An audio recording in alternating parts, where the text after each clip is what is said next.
Hello and welcome to Junkyard Studios. I've scored yet another very interesting piece of gear. It's a Haeco G100 cutting disc amplifier. It's in very rough shape, as you can see. I can't find a lot of information on it. No schematics, nobody that uses them specifically. I know a little bit about the Haeco company. Not a lot. There's actually not a lot of information to be had.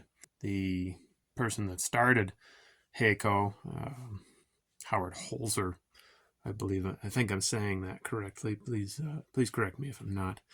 Worked at A&M Studios and did a lot of custom electronics for them. This was back in the days of, they had to build it. They didn't have it like we have it now. We have the internet. We have all these providers of professional equipment. We want for nothing.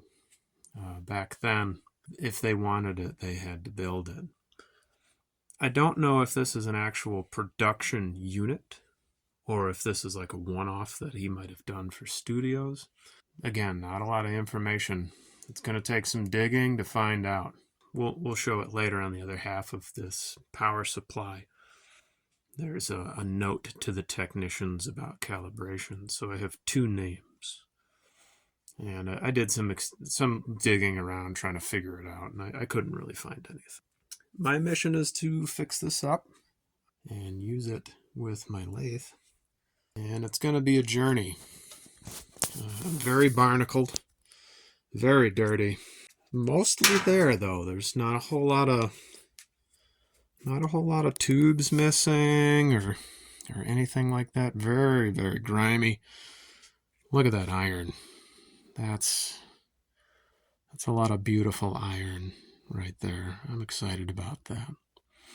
This thing is heavy. It is super heavy. We got a lot of cleanup to do. I have the piece that goes there. It actually rolled out in shipment. It's okay. It just got some bent pins. That looks like it's burnt. You know how like a tube will crack and it'll have that like white filmy look to it when all the gas has escaped or whatever happens. But it's actually just dirty. I'm going to bust out the tube tester and kind of see what we get as far as readings and decide from there whether to replace them or not. I don't know, but I fear that's a big old oil capacitor. That'll be fun to take out of there. We'll worry about that later. I know here we have our capacitors. This doesn't look like a capacitor. It looks like another transformer of some kind, maybe output or something. So we're gonna be buying a bunch of caps. Here's the underside of the power supply. Pretty rusty. Initial inspection, we're going to need a new power cable. Kind of assumed that. Usually do. Going to need a new fuse holder. That one's pretty good and done. Not a whole lot of caps on the underside, which is good. They're all up top. That'll make things a little easier. We can see there's some goo. There's some goo coming out of these capacitors. Doesn't look very good. There's also a lot of carbon composition resistors, and judging by the amount of rust that's in this power supply, I'll bet those are saturated and probably not very good. So I'm guessing we're going to be replacing some of those. I might want to give it a little cleanup, even though it, outside of the rust, it actually doesn't look all that grimy. I'm guessing it was stored with this side down. We're also going to make a bottom lid and try and bend out some of the bends that this thing has. I completely understand why this power supply has a bunch of bends in the rack ears and the sides, and it's heavy. It's a good, I think somebody said it was like 85 pounds, and it feels all 85 pounds. It's not easy to maneuver.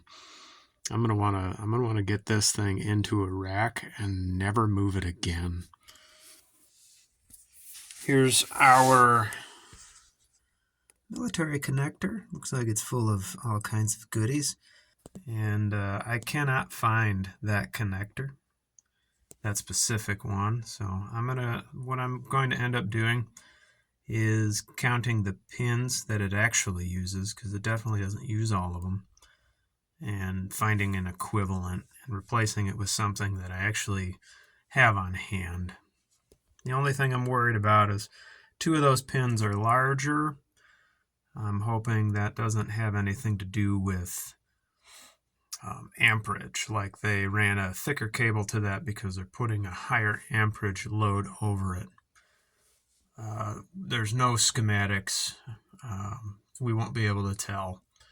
So I'm going to have to do some investigating and take my best guess as to whether those larger pins really need to be there or if the smaller ones will suffice, because the connector I have only has the smaller ones.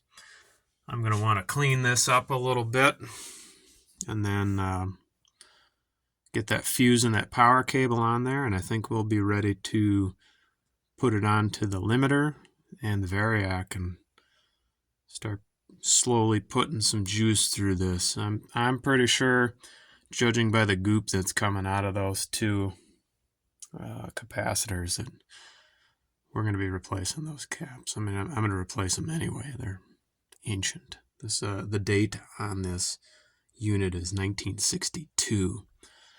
Those capacitors have served their purpose more than once. This is the component that rolled out. I don't believe that it's a tube because of its construction. You can see in there that's like a, I don't know if it's an epoxy or what it is, but it's in a metal can and it's filled with an epoxy-like substance. So I kind of don't think it's a tube.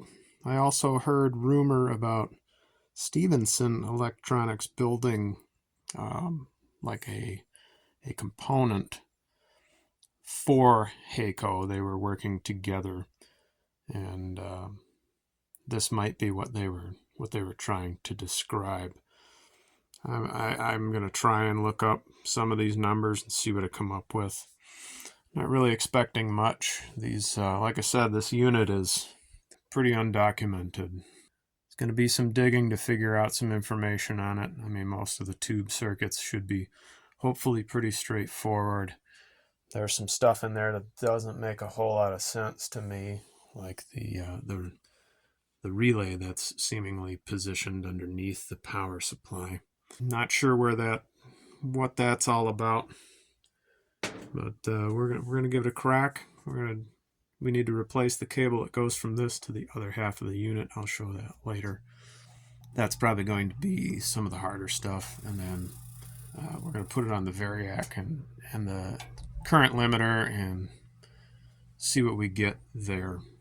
I didn't show this process, but we put in a new fuse holder and a new power cord. We just took the old power cord and we followed where the leads went and soldered those back in with the new power cord. I replaced the fuse holder because the old one, the cap was missing and it wasn't, it just broke. Anyway, the cap was missing and it wasn't, I didn't have anything to replace it with. It looks like I got to replace it again because this one just broke. I guess that's the problem with using used stuff. But we just traced the leads that were already there and replaced the broken items so we can get a fuse in here. I don't have any 8 amp fuses. This is calling for an 8 amp fuse. I have a 7 and a 10, but when we put this on the current limiter should protect the fuse. So I can probably use either or for the current limiter. If I switch over and take the current limiter out and I actually try to provide wall power to it, which won't be for a long time, we got to go slow with this. that's when I'm going to want the 8 amp fuse specifically. That's what this was designed for. If I get to the point of testing this before I can get an 8 amp fuse, I'll probably use the 7 and the 10 with the current limiter. If I get the 8, obviously, I'm just going to use the 8 the whole time. But the current limiter should stop us from popping fuses, unless there's something really, really horrible in here, which there very well could be. The process is always a little nerve-wracking.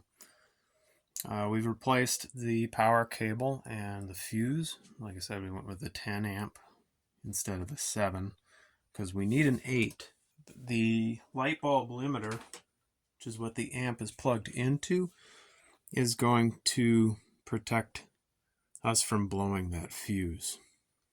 The variac underneath it is going to supply power very slowly. We're going to go real slow and gentle. We're not going to hit it with 120. This thing's been sitting for who knows how long.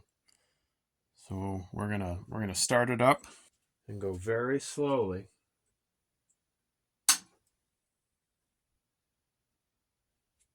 We're at 0. That's on. Now our variac is on. Very nerve-wracking. We want to go real slow. We don't want to supply a whole lot of power. I have had it where caps started to smoke. They were shorted to ground. I've had fuses blow violently. Lots of different things.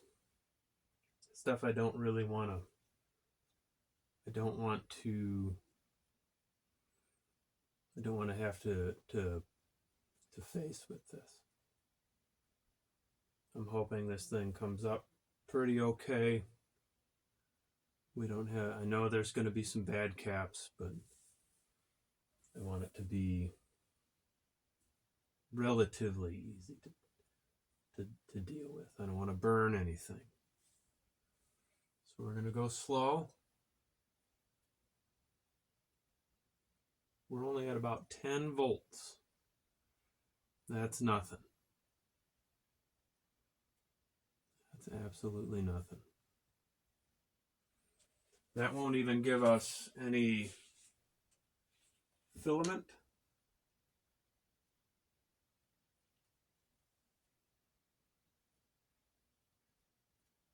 Oh my God. That won't even give us any filament in the tubes.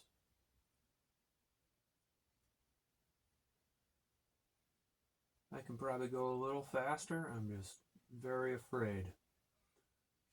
Everything about this amp looks very home built because I believe that Howard Holzer may have built it himself. And there's no schematics, and we're not 100% sure what we're doing. And look at that disgusting stuff that just came out of there. Ugh. I think that's a bone. Jesus. I don't even want to know what that came from. I'm going to go wash my hands after this, like 4 or 5 times. We're at 20 volts. We don't even have light in the bulb yet. I want to give it some time with some lower voltage. It hasn't seen voltage in a long time. I want it to kind of get used to it. I could probably slam it all the way up to 40 or 50, but I like to take it slow because things fail.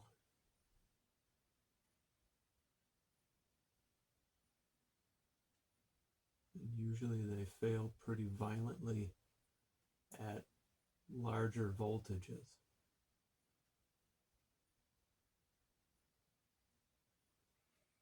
So we're at 30. I'm kind of creeping it up a little faster. Still no lights. on the lamps.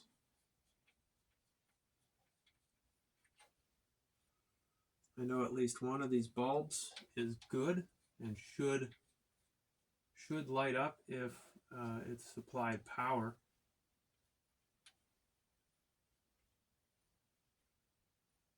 Yeah, we've got a little bit of light. No filament yet. I'm going to bring you in. I'm going to show you.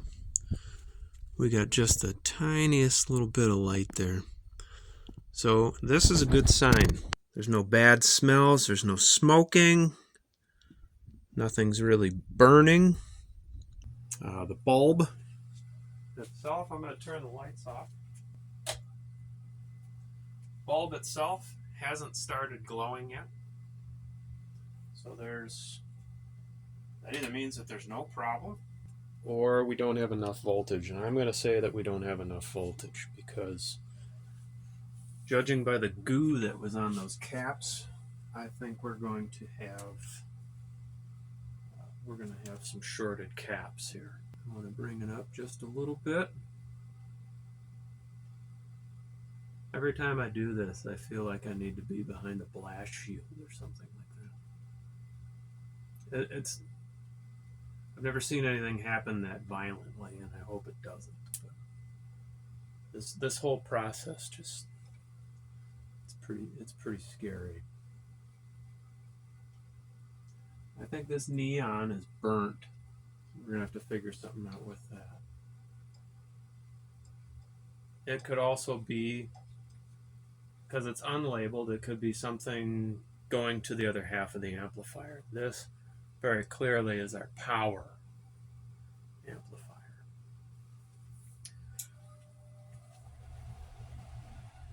Still no filament. Not enough voltage.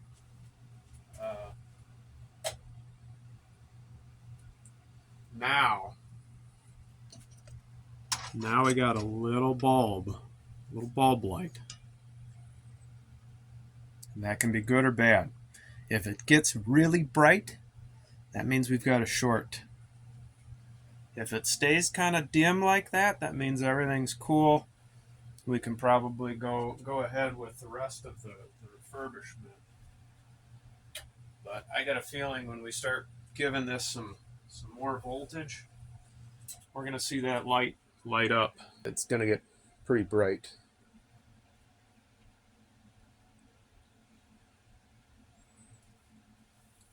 We'll go up to 50 volts very slowly.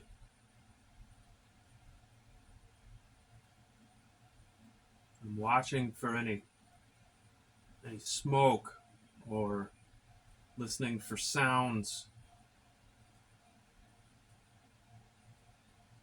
Anything that shouldn't be.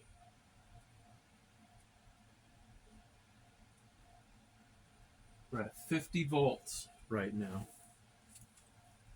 No filaments. And that bulb is still pretty dim. It's getting brighter. Paused the video for a little bit to give this a little more time to kind of soak in the volts. It's very low. We're going to try and go up to 60 now. I don't hear any weird noises, nothing sizzling.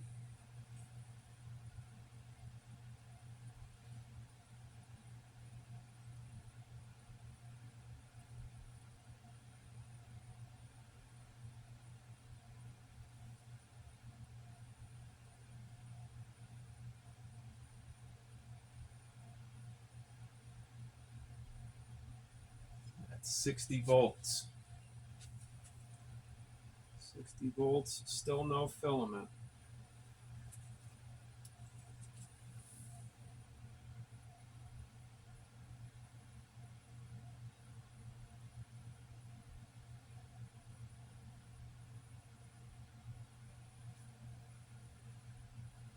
That bulb's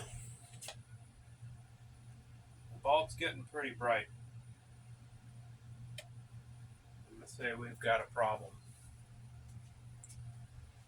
Let's take it up to 70.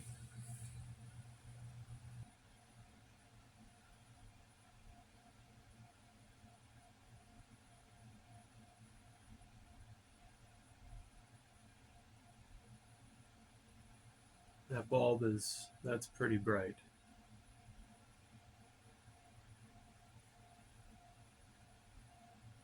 At this time, I'm a little worried about the plug-in modules for this power supply, because I don't know what they do, and I don't think I could find replacements. I'm wondering if I should stop the test in case something goes bad.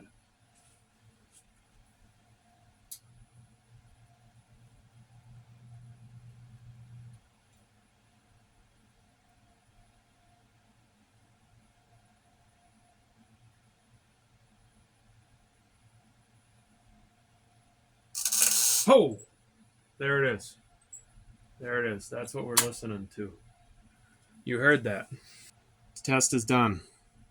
In reviewing the footage of the power-up test, what I saw, I don't think that was damage we were hearing. I think that was a relay, and it does sound like a relay in the footage. There's also another relay in a glass tube further in there.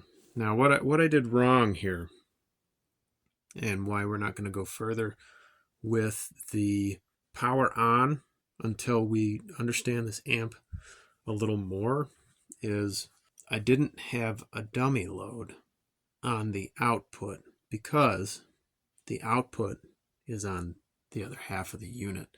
So if we're going to go any further, I'm fairly certain the light bulb limiter really took the impact of that. But seeing as I don't understand this amplifier with no schematics and how it works, I think they put the output transformer on this second half, and it needs to be connected with the cable that wasn't provided. So if we're going to go any further on powering anything up, we need to fix the cable situation first. I'm sure these caps are bad. That light was looking kind of bright. If we're going to go any further with this, I need parts. I need caps. I need that cable fixed, and then we can try a power up again. I don't think any damage happened. I don't 100% know. I didn't fully understand what was going on with this, the other half of this amplifier, because there's no schematics. It looked like there was an output transformer there, but I'm thinking there wasn't. 70 volts is pretty safe, especially with a light bulb limiter, but you should always have a dummy load on any amplifier that you try to power up, especially after a longer time. You're trying to protect your power transformer, your power tubes. Cutting amplifiers are different in the fact that they power a cutter, but it's the same concept. A cutter head is just a speaker, so it is the load that needs to be presented in an amp. It's the same concept.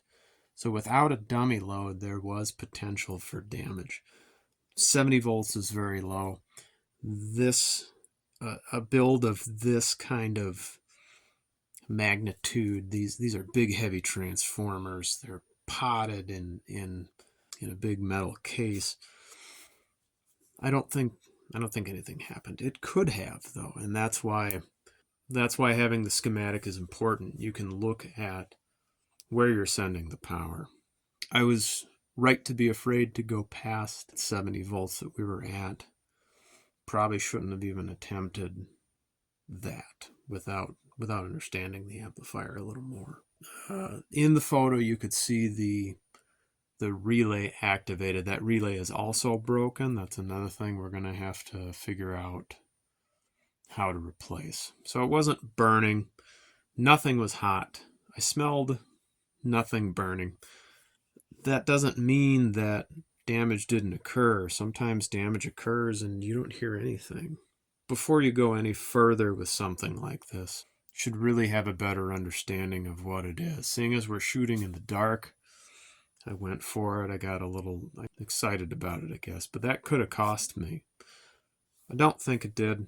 But if you were to do something like this, I would suggest figuring out where the load is first. 100%. I thought I knew where it was. I was wrong.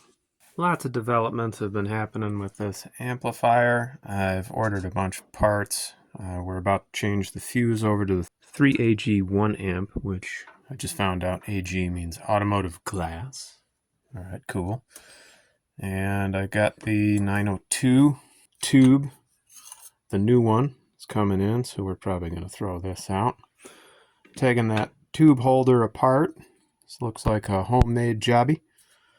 And we replaced our rubber stoppers for the tube to rest on. Kind of nice to have those because it keeps the spacing pretty good. I'm tempted to get all the rust off and give it a paint job. See if I get around to that. Playing around with these 6146 tubes. I took them apart to inspect them and the surface underneath them. And not only did the wiring crumble, that famous 50s rubber, or 60s in this case, I made these tubes that the wires come through. It looks like 1/4-inch copper tubing, or yeah, like 1/4-inch copper tubing. They put like a rubber, what used to be rubber stopper in there, which was nice because it held the wire in place, but that is also crumbled and is basically destroyed. Right now we're going to fix that, pick up the fuse, maybe play around with that 902A tube holder, and then wait for more parts. On the way is that power relay. I'm pretty sure I found the right one. It's a dual pole, dual throw. And then we're going to order some capacitors because definitely all the electrolytics need to be replaced. I've found a couple that were paper and oil that need to be transferred over to polypropylene, I think, mostly related with this stylus monitor. Not real pressing, but I still ordered it. And then we got to make the harness. I have all the pieces for the harness. I just want to figure out what gauge went where and what wire went where. I'm hand drawing some schematics as best as I can right now because there's no information at all. I'm completely committed to this was maybe just a one-off amp and the schematics are long gone because nobody has anything on it. This is probably going to be the end of part 1 of the Haeco refurbishment video.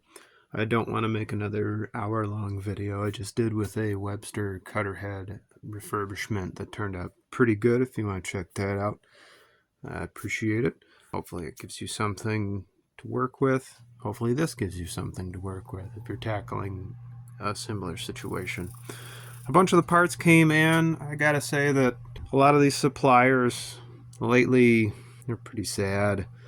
That power relay for the power section of this amplifier came in a really flimsy mailer bag with no bubble wrap and was absolutely shattered, so we couldn't even attempt to use it. So we're back to square one on the power relay. I believe that power relay is a protection device for the power tubes. That's one of the only bits of information I got from forums that seems to be not only accurate but actually useful. The harness, as you see here, I've started to build it. There was a question about what voltages are going from this can to the other one and what wires should be used. One of the big things that kind of directed me into my choices there, I do have a bunch of high voltage wiring to put in there and I'm going to use it, but it's incredibly difficult to find any wiring in this gauge, like 16 gauge. That's pretty much everything that's in that can. I don't see a whole lot of 12 gauge. I see thicker jackets, I don't see 12 gauge wire, because when you take your gauge measurement, you're actually measuring the internal conductor and not the jacket with it, because jacket sizes can change, not only because of specification, but because of maybe the die on the cable machine was a little worn out, so it gave you another 2 mils of jacketing on that specific run. But then the next one, it used a brand new die when they ran the cable, and it had minus 2 mils. You can't really go by the jacket, so they don't use it as a measuring device, which makes sense. My biggest thing, I couldn't find a whole lot of wiring in the gauges that are in this amplifier over 600 volts. And part of what I read about, and I believe, is that that's the UL rating. It's underrated for safety because the UL standard is very strict, as it should be. So a lot of the older tube amps that you find are wired up with 300 volt, 600 volt hookup wire, and it should be sufficient for most of what you do. The biggest concern with this particular amplifier is the 6146 tubes that have somewhere between 700 and 800 volts. The wires that I took out and replaced, that I had shown earlier in the video, that were crumbling, were not the same gauge, and they were different wires. I've returned that to 16 gauge higher voltage wiring up to the plate cap where that high voltage exists. I've also replaced the rubber bushings in the copper tube going up to the plate wiring. I think that's going to be sufficient. I don't think I really need anything super high voltage to do that, judging by what was already in there. It's highly unlikely that someone made a repair on a dead amp and never ran it. It's more likely that they ran this amp with that situation until it stopped working, or until they replaced it with maybe a stereo setup or something along those lines. I purchased some very nice cap can replacement boards. I like this route for replacing the cap cans because we can use modern capacitors and it's going to be a lot easier to replace them. I changed my mind and just went with the connectors that came with this unit. It's going to be a lot easier to replace. I don't have to hack a bunch of stuff. They were pretty expensive. I'm sure I got price gouged, but it was the only place that I could actually find these connectors. I couldn't find anything local. I couldn't really find anything outside of this one particular online distributor. So I bit the bullet to save myself some work. I'm probably the only person buying this crap. I needed it. I had to pay that price. It's unfortunate, but sometimes that's the way these things go. The other thing to consider when you're picking out wires for high voltage applications like you would in a tube amp is the temperature coefficient.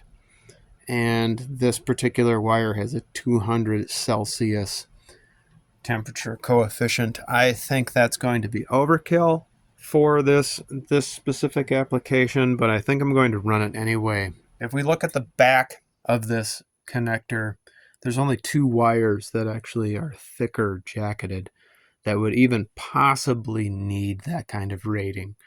I think I'm going to use that there. It's, even if it's overkill, just as a safety procedure.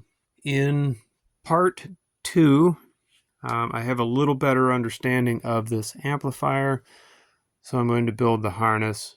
I'm going to connect the 2 components and try a power on test again.